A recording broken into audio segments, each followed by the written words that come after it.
Greetings, everyone.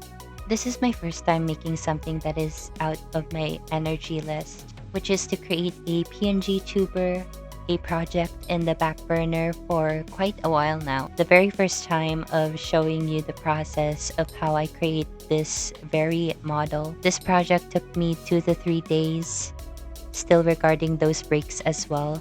With those necessary concepts in mind, let us get into the flow, shall we?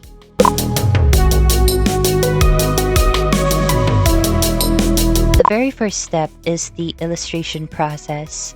Of course, it is my avatar and I wanted to freeform an outfit which is an avant-garde corp top. It is inspired by this picture in Pinterest and the color scheme is similar to 𝕊𝕠𝕗𝕠 from League of Legends. She is my main and a fictional matriarch who runs a cult. I would like to be in that. Anyways, for that layers, I know I did separate them in order to ease the process of moving parts later. You need to separate these layers in order to incorporate the motions, basically every part of the model. Of course, I will also leave links down below because I also self-taught myself with these wonderful creators and others out there. Much appreciated to the distinct and concise modes of delivering instructions. In my mind, I only had one expression to put in, however, I am indeed extra, so I put additional ones. The first one is looking at the audience, the second one is looking at the screen, and the third is drawing on the tablet, which is animated. I also did some frames for blinking and drawing for the hand and eyes, readjusting the size of the canvas. Due to when I import it, it becomes larger in scale. The minimum is about 1400 by 1400 pixels for a quality PNG model. And with that, here is the final model, as you can see from minutes ago. But here we are. The amount of layers I had to make is a lot, but the biggest helper is organization.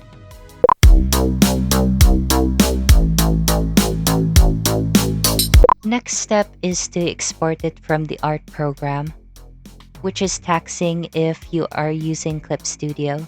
I will be using PNGTuber Plus as it is the popular program for creating PNG models, as what I've seen so far. You can find it on Steam or download it in 𝕊𝕠𝕗𝕠. The parts are then compiled in a folder and moved into the file location of the program. Then I got to rearrange the parts by clicking them or scrolling the mouse wheel. You can also access the layers onto the right upper part on the screen, where you can click the eye icon. Via that part, also setting the mouth and eye toggles, which are on the left.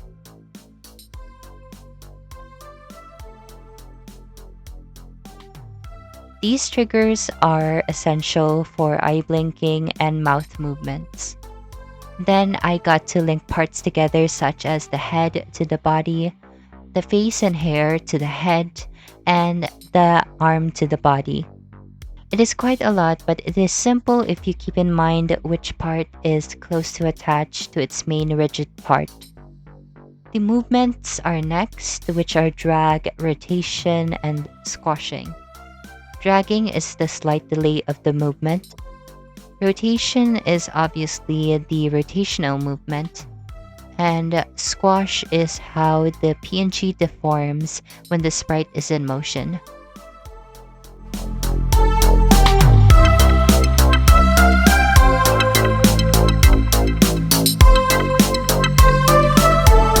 In the meantime, I went to a free sprite maker for the animated parts of the model. These are for the mouth and the drawing movements. The frames are then converted into animations, and then I adjusted it into the program. You have to set the number of frames for the sprite and also link them to their designated main parts. I made the mouth movements to be visible when I talk into the mic, and also link it in the head area.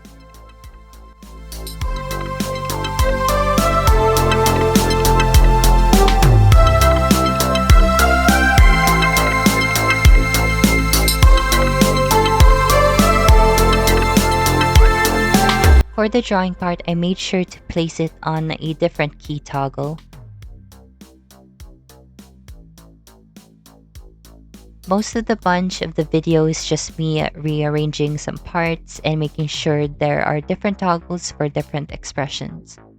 I rearranged like the eyes and like the mouth and also some of the hand movements.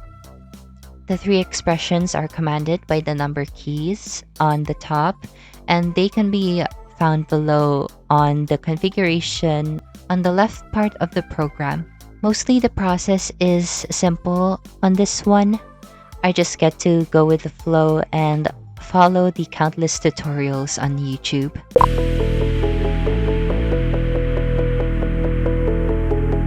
And there you have it. Here is the final look. Here is the base model. This is the second model. And here is the third model. Slap this on OBS and use chroma keying on the filters. Also make sure your windowed program is open for this one. This was a fun process. I wonder what it would be like if I could do a full body model with this program. And I think it is limitless on how you arrange these layers and the toggles projected as well. Additionally, I also have another thing to spare as a bonus. Introducing Spud tablet, which is a program efficient in tracking your pointer. This is a great overlay for doing art speed paints and time lapses. Illustration process is the same for the PNGTuber, only simpler and less time consuming. The divided parts are the tablet, which I will not use, and the hand. The overlay part, as you can see, is the hand and the arm. You have to draw both of them separately. You adjust the size of the pointer using the Photoshop coordinates and copy it in the configuration.ini file. The only part that I get frustrated, maybe it is a sizing issue. The pen could not calibrate well on the size of the tablet, which readjusts the screen when I plugged it in, causing the pointer to not match the cursor when I open Clip Studio Paint. I had to obviously adjust it manually in OBS, which is quite frustrating. Other than that, it worked pretty well in the end. These are the assets that I made to start up my first time on making a PNGTuber avatar. I hope you enjoyed the showcase of this experience. Not much of a flawless tutorial actually, but like an idea resurfaced in my mind on the making. I may be making this as a commission idea out soon. I will set up some stuff before I get to that area of work on display to the public. Anyways, thank you for watching this video. Feel free to like and subscribe, and I will see you in the next one. Thank you and have a pleasant day.